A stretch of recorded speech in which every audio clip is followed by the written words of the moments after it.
നമസ്തേ. ഏതൊരു വർഷത്തെയും ജൂലൈ മാസം 29-ാം തീയതി ജനിച്ചവരുടെ ഭാഗ്യസംഖ്യ 2 ആണ്. കണക്കെടുക്കുന്നത് 2ഉം 9ഉം കൂടി 29-ലെ 2ഉം 9ഉം കൂടി കൂട്ടുമ്പോൾ 11. ആ 11ൻ്റെ 1 കൂടി വീണ്ടും ആഡ് ചെയ്യുമ്പോൾ 2.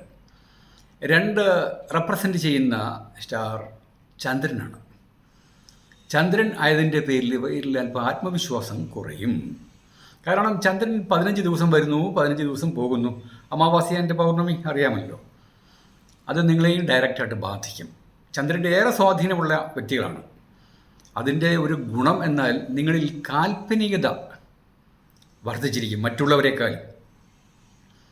അത് 29 എന്നല്ല, 2-ാം തീയതി ജനിച്ചവരും 11-ാം തീയതി ജനിച്ചവരും 20-ാം തീയതി ജനിച്ചവരും 29-ാം തീയതി ജനിച്ചവരിലും കാൽപ്പനികത വർദ്ധിക്കും.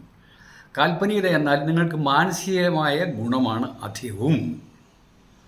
ധാരാളം പുതിയ ആശയങ്ങൾ കൊണ്ടുവരും. അത് പ്രാവർത്തികമാക്കുവാനായി നിങ്ങൾ അങ്ങേയറ്റം ശ്രമിക്കുകയും ചെയ്യും.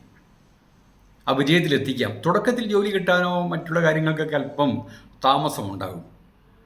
പക്ഷെ പിന്നീട് നിങ്ങളുടെ ആശയം ഡെവലപ്പ് ചെയ്യാൻ സാധിക്കും. നിങ്ങളുടെ പേരിൽ B for Bhaskar, K for Kerala, R for rabbit, BKR എന്ന ലെറ്റേഴ്സ് ഉണ്ടെങ്കിൽ തീർച്ചയായിട്ടും ഏതെങ്കിലും ലെറ്റേഴ്സ് ആയാലും മതി. സ്റ്റാർട്ടിങ് വിത്ത് BKR ആണെങ്കിൽ ഏറ്റവും സക്സസ് ആയിരിക്കും. അങ്ങനെ ഉണ്ടെങ്കിൽ നല്ലതായിരിക്കും. ഇവ ഇല്ലെങ്കിൽ അല്പം മന്ദഗതിയിലാകും.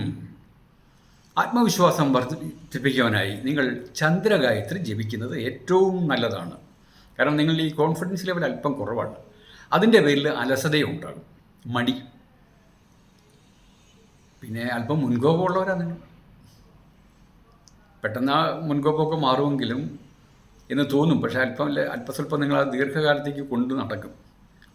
അതത്ര നല്ലൊരു അനുയോജ്യമായ ഒരു ഗുണമായിട്ട് കണക്ക് കൂട്ടാൻ പറ്റത്തില്ല. പക്ഷേ അത് നിങ്ങളുടെ കുഴപ്പമല്ല, അത് ബൈ ബർത്താണ്. നിങ്ങൾക്ക് സപ്പോർട്ട് ചെയ്യുന്ന നിറം പച്ചയും വെള്ളയാണ്. കറുപ്പും ചുവപ്പ് നിറവും നിങ്ങൾ കഴിവതും ധരിക്കാതിരിക്കുക. Okay, thank you very much.